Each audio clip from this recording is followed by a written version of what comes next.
everybody, welcome to Polymer Clay TV. I'm Elisa, and first I wanted to share with you some big news we have coming up, and it's really exciting, and there's such cool things we're going to be telling you about. So make sure to head over to adventureartretreats.com and get on the list, because you'll be the first to know if you do, and you want to be the first to know because there's perks. So that's why I'm telling you, go to adventureartretreats.com and get on the list. You'll be glad you did. So today we're going to be working with these metal stamps, and they come with with oil on them, because when they make them, they use oil. So when you get them, you need to wipe off the oil before you work with them, because if you don't, you're going to get the oil on your clay. So word of warning, just wipe them off. You don't need the oil anymore. That was part of the manufacturing thing, so you don't need it. So just clean them off with a paper towel or an old rag or something, and that's all you need, just so the oil doesn't get all over the place. So here's a few pieces that I've already made. This one was actually a silk screen that I did, and then I added the word dream. These are also the stamps that we have in the shop, the little round stamps, and I put follow your dream.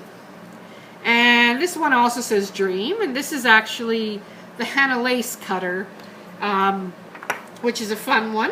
And this is our butterfly with the word fly, with a little silk screen behind it. And I stamped it with the Eco stamps to give it this texture, which I really liked. This one actually is the carnation with the silk screen on it, and then I put the word love, and then I used the metal stamps that we have, the set of 20 metal stamps, to add this little accent on the end. This is the flower burst cutter that I've then added the word dream to, and as well as ink and whatnot. So there's a few different things you can do. You can stamp a word and then add it like I did here. You could actually stamp directly onto your project if you want to. You could add ink, and you can actually get your ink down into the grooves of the letters as well, which is what I did on this one. So what I did was there, let me just give you an idea, is I got a little, by rubbing it on there, you don't want to get it on the outside part, you're only looking to get it onto the letter, the ink.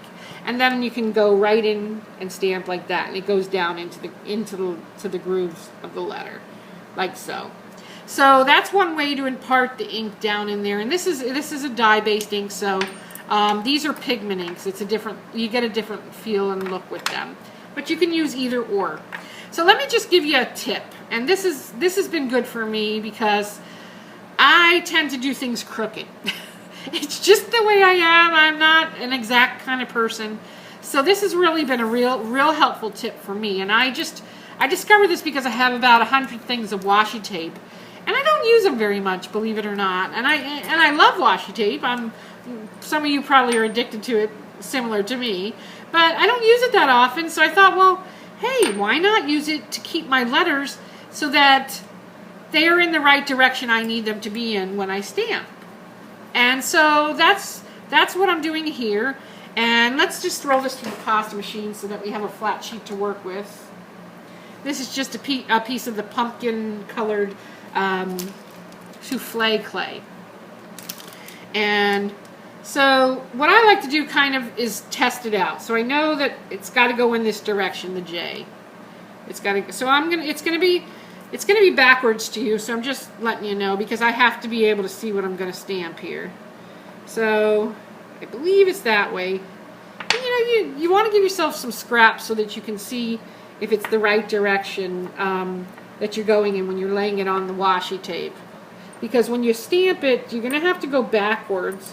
The letters are going to have to be backwards. So let's try this and see if this is right. And I just wrap the washi tape. It's really easy to get off.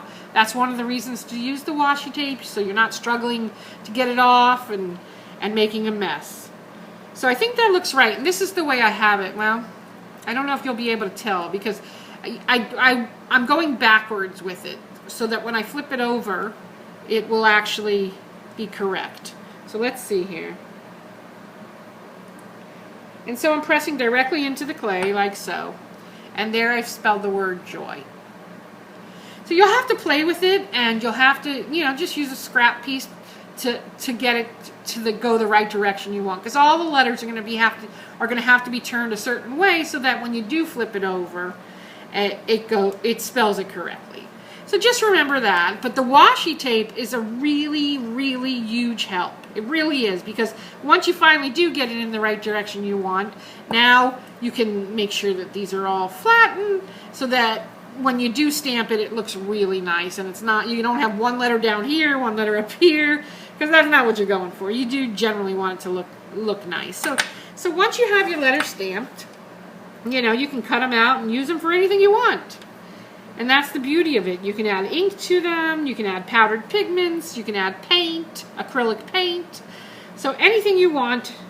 And these letters are only 3 millimeters, so they're perfect for making jewelry. They're perfect for making, if you want to do a whole quote, these are a good size that you could actually fit a whole quote, as long as, of course, it's not a paragraph. You could fit that on like a small pendant, like I did here, follow your dreams.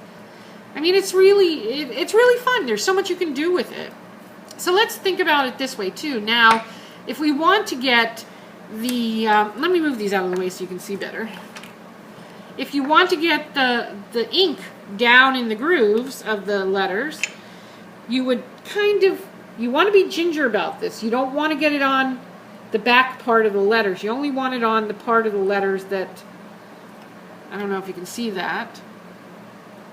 You want it on the letters itself, not on, you know, the background part, because you're just trying to get the color down in the grooves and not have it be a big mess. So you're going to have to play with it just like any other tool that you get. You have to play with it and figure it out. So here you go. Now I've stamped it. See what I mean by when I say the ink is now down in the letter.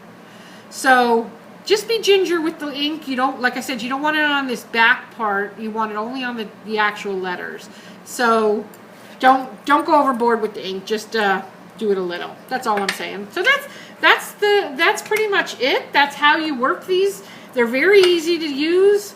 The washi tape will be your best friend. Just have fun with it. So let's cut this one out and let's make something real quick. I like it with the ink for now, and so we're going to go with that one. We have it the other way as well, and you can see the difference. Let's see. You can see the difference of it with it. The letters have been inked. The letters have not been inked. So let's my ink is flying. So here's white on that, where you can't really see the letters on that. So, but on this one here, where it's been inked, it really stands out. So that would be the reason why you'd use the ink, to help it stand out. But if you're just, you know, wanting an overall look, you can get down in those grooves with your fingers too. See? And now you can really see the letters. So just experiment and see what you like and what looks fun to you. So here's a piece of silk screen that I had left over just sitting here. And so I can add this as a background for even more interest.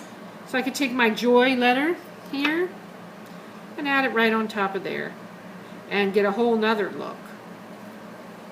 So it's really about experimenting and seeing what you like. I had done, like I said, this is the flower with the dream. You could add multiple colors. That's this cutter right here. They come in, I think, a set of 4 or so. This one here is the carnation cookie cutter, and I used the word love, and then I used the other metal stamps, the set of 20 that we have, to do this on the end. You know, just play with it. Just play with it. You know, there's just so many fun things you can do. Imagine this, if I did 2 of these as a pair of earrings, that'd be absolutely gorgeous. Even taking this silk screen, adding a little hole at the top, I can either have a pendant or an earring. Just so easy like that. And so the thing is, you want to use your imagination with this and just have fun with it, because there really are a million different things you can do with it, with these stamps. It really is. You can spell anything you want. It's another great way to do a personalized piece. So if someone had a birthday coming up and their name was Elisa, let's say, you could spell out their name, happy birthday Elisa, or whatever it is that you want to do. And that's the fun of it. I always love to add inspiring things to my artwork. So I use these words: fly, dream, joy, follow your dreams. But I have to say the biggest tip that I can give you is to use your washi tape, or you can even use a masking tape. Masking tape is kind of like the same texture as washi tape. So, but you can get washi tape inexpensive at the craft store, and they're always, having sales and whatnot if you wanted to use it.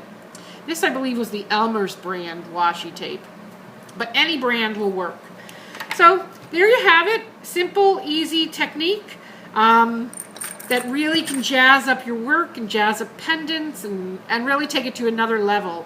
Imagine adding like some stones to it as well, like a crystal or an earthy stone like an amethyst or whatever, and then say this was my stone right here in the middle, and then I put follow your dreams around, a little cabochon or something. Just open up your mind and have fun with it and play with it, and you'll be coming up with some amazing things in no time.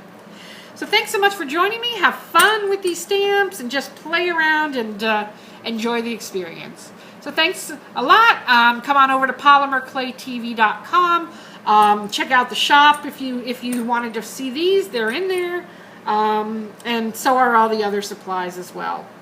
And also, the Polymer Clay Adventure virtual treat still going on. If you wanted to check that out, just go to polymerclayadventure.com. So thanks again, and I'll see you next time.